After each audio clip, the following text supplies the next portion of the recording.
Hey there folks, welcome to Dovetail's Flight School, and I am going to kind of do a bit of a review, but I'm going to do a flight as well, and I'm not going to do the lessons on camera. I've actually recorded a few of them and I thought, they're just not, I mean they're great to do, don't get me wrong, but they're just not that fun to look at, I don't think. Plus there's loads of people who have done it. So I'm not going to go down that route. So what we're going to do is we're going to fly from the airfield that I fly from in real life, Connington, which is up in Northampton. What's that? Yeah, Northamptonshire. We're going to fly past Bedford, and then we're going to go and fly straight on into Cranfield. So it's about 20, well let's see, what is it? 27 nautical miles. It's going to take about 14 minutes to do or so. So we're going to use the Piper Cherokee. So let's just put a bit of interest in. Building storms, why not? Why not? And time 9 in the morning, that's fine.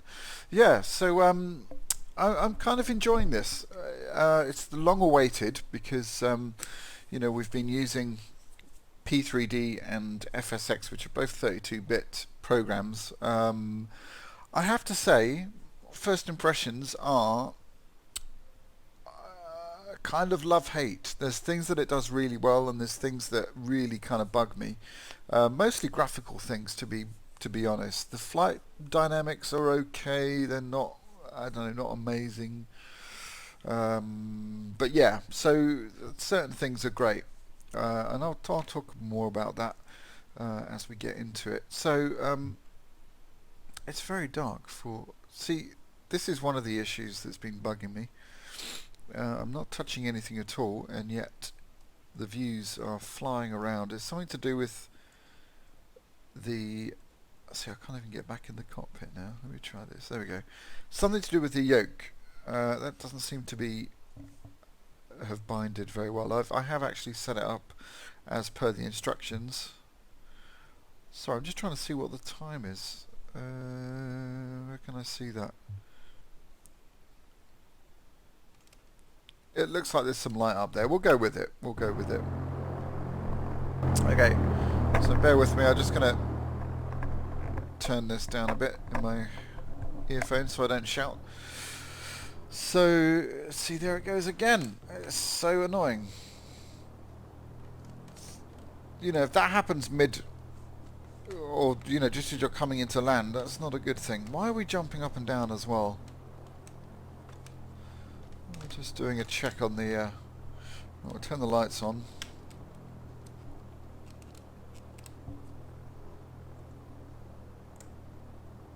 Oops, wrong one. We track 207, I believe. So I'm just going to put that on the heading bug.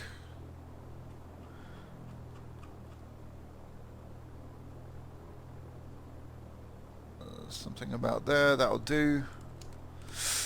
Okay, so we'll set some takeoff flaps and we'll get going. I'm not going to do run-ups and things like that. Oh man. See. Alright, this is infuriating. Let's try that. Okay.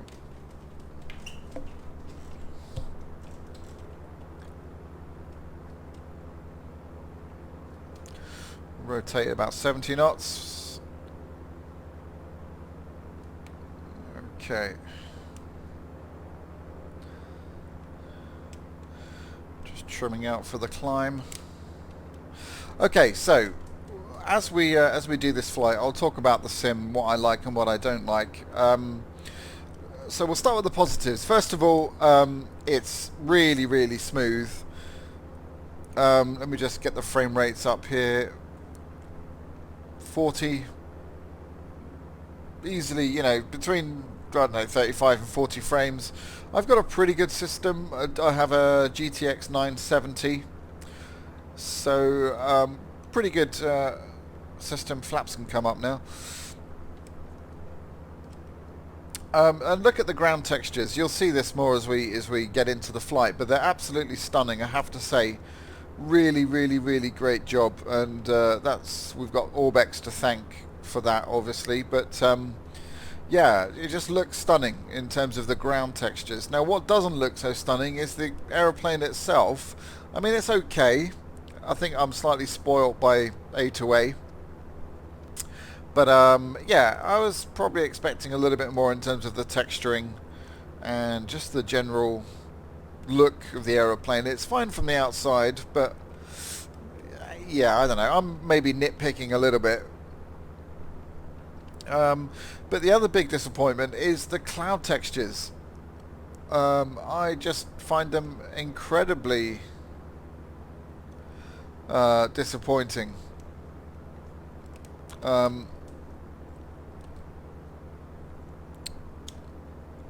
Which is a real shame. Okay, I'm just going to undock this and put this over here. Yeah, they don't look too bad now, but I don't know. I don't know. Again, I'm spoiled by Rex, which do a fantastic job of the clouds. So so that's basically it. That's all I have to sort of rant and rave about. But I have to say I'm really enjoying doing the missions. I'm really enjoying doing the actual flight training. I'm pretty experienced with flight simming. I can fly 737s and jets and things like that. I've done that for a long time, so I do have pretty good knowledge. I'm also training to do my PPL in real life, so that obviously helps. But we're just going to level out here. I don't want to get too close to those clouds.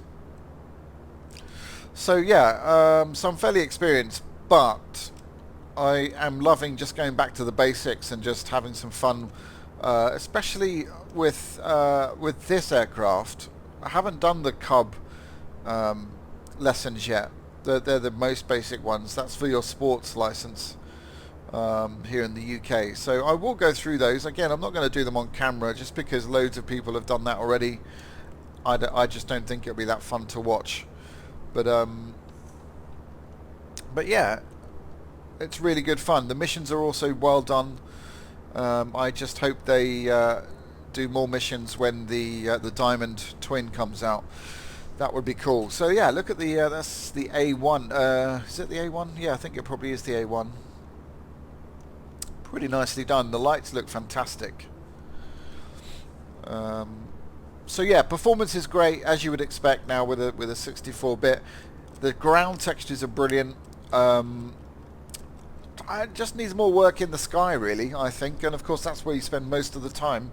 Even when flying at IFR, you know, the ground textures are, like I keep saying, they are stunning. They're really good, really, really, really, really good for out of the box. It's fantastic, and that's all obviously very exciting for the future of flight simming, which you know, with Dovetail Games, not Flight School. This is Flight School. The full flight sim coming out sometime this year. That's really exciting. So yeah, lots of good stuff. Anyway, I'll stop talking about that. What I want to do in this series is do short hops around the country, or actually around the world. We don't have to just do... I don't know why this keeps coming up. I need to turn those tips off. But yeah, short hops in the sim, just exploring the scenery and enjoying this simulator, because it really is nice to fly, and I highly recommend you know, getting hold of this if you want to get into flight simming. This would be a perfect introduction to it. It's just really, really good if you want to learn how to fly GA aircraft in a really nice looking sim. It doesn't get much better than this. FSX Steam Edition is always, you know, is also good, but it looks horrible out of the box, and you need to spend quite a bit of money on making it look as good as this. FTX Global and all those add-ons. So this would be my go-to recommendation for new flight simmers, without a shadow of a doubt. FS, what is that new flight sim that's come out as well? FS Aero 2, is it, or something like that? I haven't tried that yet. Might look into that. I'm pretty happy with this at the moment, so we'll see what happens there. But that one's early access as well, so it's not finished yet, which is promising, you know, and it certainly looks stunning. I've seen a few videos on YouTube and it looks pretty good. The more I fly this, I'm just gonna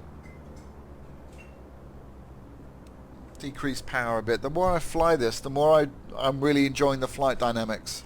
You don't have all the gadget and gizmos that Prepared or FSX does with regards to, you know, like easy dock. You don't have the head shaking and all that sort of thing. So so that takes a bit of getting used to, but the actual fluidity, the flight dynamics are pretty good, I think. I'm enjoying it. So we've got a bit of turbulence here because these are building storms. So yeah, not uncommon for this time of year in the UK. But I highly recommend, if you do get this, go through the each lesson and maybe do it more than once, just to get really familiar with the procedures and what it is they're actually trying to tell you to do. So it's going to give you a much richer experience in the long run. It really will. So I'm hoping we're just coming up on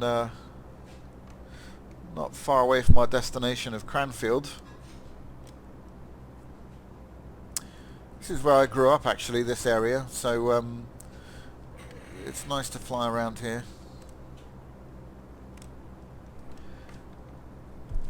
We're 7 miles out. So what I'm going to do is I'm going to descend down to 2,000. Nice gentle descent.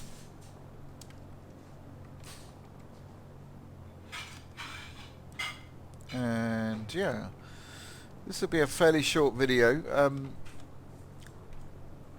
but just really to talk about what we're going to do with this and you know, future videos with Flight School, because I was really tempted to do the lessons on, you know, on screen, on camera, and the missions as well, but I just think everybody's going to do that and the outcome is obviously the same. So I'll do those off screen, and we can do some flying. Basically, I'm going to be using this to practice my cross-country flying. At some point in the nearest future, I'll be doing my first solo cross-country. So, you know, VOR navigation, practicing the navigation stuff, and night flying eventually is what I'm going to use this for, really.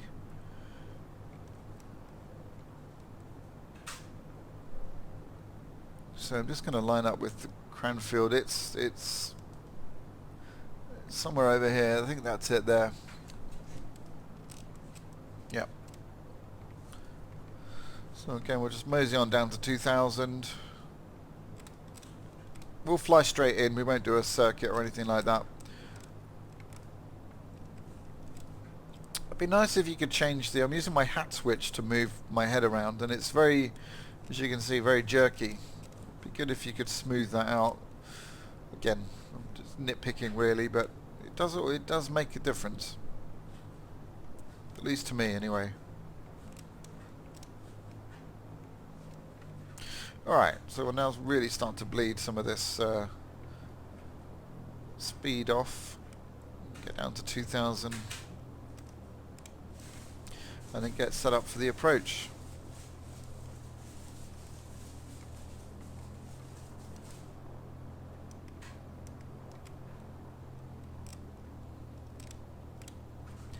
So yeah, I really hope they do some lessons with the twin. I think they will, and some missions. That would be really good.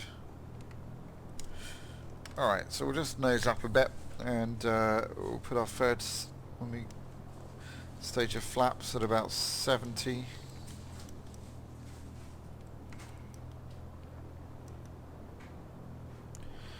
Alright, I'll do, and we'll just start a shallow turn onto final. And yeah, hopefully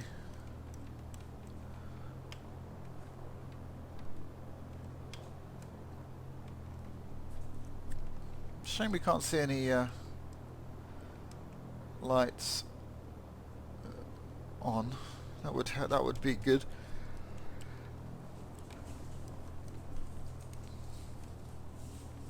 It's a huge runway at Cranfield. Alright, so I want to maintain about 65 knots as we do the approach. One thing I've noticed is that both of them, when you're in slow flight, I think are very realistic. I think the flight modelling is superb. Very kind of loose, and you know, you're teetering on the edge of a stall.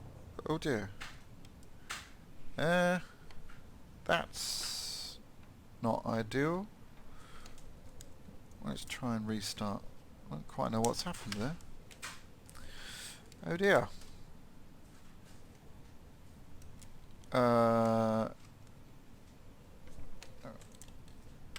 Okay, it seems we've had a failure. This is not good, right. Okay, didn't expect that at all. Right, so we'll do an emergency landing here. We didn't quite make it to... I can't see any open fields. This is not going to end well. No, this is really not going to end well. We've got a lot of trees. Okay, rip. Hold on. Okay. Interesting. I did not expect that at all. There are random failures, and that must have been one of those. Anyway, guys. Yeah. Wow. Okay. Didn't expect that. We definitely didn't run out of fuel. We had full fuel. So that was absolutely a random failure there. Starts us back at Connington. I'm not going to redo that, obviously, but yeah, looking forward to doing this as a series. And please suggest any flights, and we can do the whole world. Let me just quickly show you the map. Really like this. This is kind of a really nice way of planning your flights. So we've got VORs and NDBs, as well as Airfield. So it's kind of cool. So yeah, anywhere in the world you like, I'm up for it. So leave your suggestions in the comments, and we'll just go through them. But I'll start the series off doing a flight that I'll choose for like episode 1, if you like, and then we'll go from there. So thanks. Hope you enjoyed it. And like I said, if you are interested in flight simming, go and get flight school. It's really good as a good starting point. So yeah. Impressive stuff. Thanks, guys. Thanks for tuning in. Please subscribe and like, and I'll see you in the next video. Take care.